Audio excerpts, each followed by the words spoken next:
왜냐하면 이 상태가 되면 보기에도 안 좋고 화장도 번지기도 쉽고 눈물도 잘 흐를 뿐더러 무엇보다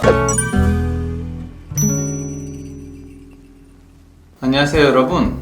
오늘은 뒤트임 복원에 대해서 한번 이야기를 나눠보도록 하겠습니다. 뒤트임이라는 건 어떤 수술일까요? 뒤를 튼다, 눈 뒤쪽을 터서 눈을 더 길고 시원해 보이게 만드는 걸 말하는데, 저는 사실 뒤트임 자체를 정말 효과가 좋은 분들에게만 추천을 드리려고 하는 편입니다. 효과가 없는 눈에서 뒤트임을 잘못했다가는 뒤트임의 부작용인 벌어지거나 붓는 이런 현상이 나타날 수 있습니다. 오늘 살펴볼 케이스는 이렇게 디귿자 벌어짐이 나타난 환자분입니다. 이 뒤트임을 하고 나서 이렇게 디귿자 벌어짐이 나타나는 경우는 결막을 완전 절개하는 방식을 쓰는데, 보통 윗 눈꺼풀과 아래 눈꺼풀의 연결성이 이렇게 V자 형태로 나타나야 하는데, 이 V자 사이를 절개를 해서 아예 이렇게 터주는 부분이 생깁니다. 이렇게 되면 회색선이라고 하는 눈꺼풀과 윗눈꺼풀의 연속선 자체가 깨지면서 점막만으로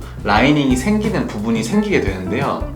이 방식의 뒤트임을 쓰면 아무래도 이 정상 V자 형태의 구조가 깨지기 때문에 고정력이 조금만 약해지거나 해도 뒤트임이 이렇게 벌어지면서 디귿자가 되거나 이렇게 붙어버리면서 U자 형태가 될 수가 있습니다. 그래서 이 상태에서 점막 자체가 이렇게 노출되면서 트는 방식을 트면 아무래도 장력이 걸려있을 때는 괜찮은데, 이 고정 부분이 약해지면 아무래도 이런 식으로 늘어지면서 디귿자로 벌어질 수가 있게 되는 것이죠. 이럴 때 뒤트임을 복원을 하는 수술이 필요한데요. 왜냐하면 이 상태가 되면 보기에도 안 좋고 화장도 번지기도 쉽고 눈물도 잘 흐를 뿐더러 무엇보다 눈이 건조해지고 불편감을 느끼시는 분들이 많습니다. 그래서 이분은 뒤트임 복원을 시행을 했습니다. 일단 이 눈꺼풀 뒤쪽에 있는 이런 벌어진 부분을 단순하게 모아준다는 쪽으로 뒤트임 복원을 하게 되면, 뒤트임 복원을 했을 때 이 모이는 양만큼 눈이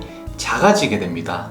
그러니까 이렇게 돼 있던 거 이렇게 오므려지면서 눈이 작아지는 효과가 생기는 것이죠. 하지만 이 눈을 작아지게 만들기보다는 이 점막이 노출된 부분을 살짝 절개해서 점막과 점막이 만나도록 해서 봉합을 하고 외안각 인대를 고정하는 식으로 해서 다시 슬링을 이렇게 걸어주는 식으로 수술을 하면 완전히 오므라지면서 뒤트임이 복원되면서 눈이 작아지는 걸 막으면서도 어느 정도 점막의 노출 부분을 봉합하고 외안각 인대를 다시 고정해 줌으로써 뒤트임 효과를 좀 유지할 수가 있습니다. 자세히 보시면 이분 같은 경우는 뒤트임을 처음 했을 때 같은 상태로 약간의 흰자와 결막 사이의 부분이 노출이 좀 되어 있지만 이렇게 벌어진 부분은 개선된 것을 볼 수 있습니다. 이렇게 벌어진 부분을 점막끼리 봉합을 하고 회색선이라고 하는 연속선을 외안각 쪽에 고정시켜 줌으로써 이렇게 뒤트임 복원 효과를 낼 수 있는 것이죠. 오른쪽 눈 같은 경우는 이런 식으로 잘 복원을 해서 크게 작아진 느낌이 없으면서도 잘 복원이 된 것을 볼 수 있습니다. 그리고 쌍꺼풀도 좀 낮아진 상태에서 이렇게 겹주름이 없어지게 되다 보니까 눈이 훨씬 쭉 뻗는 느낌의 가로로 긴 느낌이 되고, 여기에 소세지 느낌이 없어지면서 눈도 또렷한 느낌을 함께 볼 수가 있네요.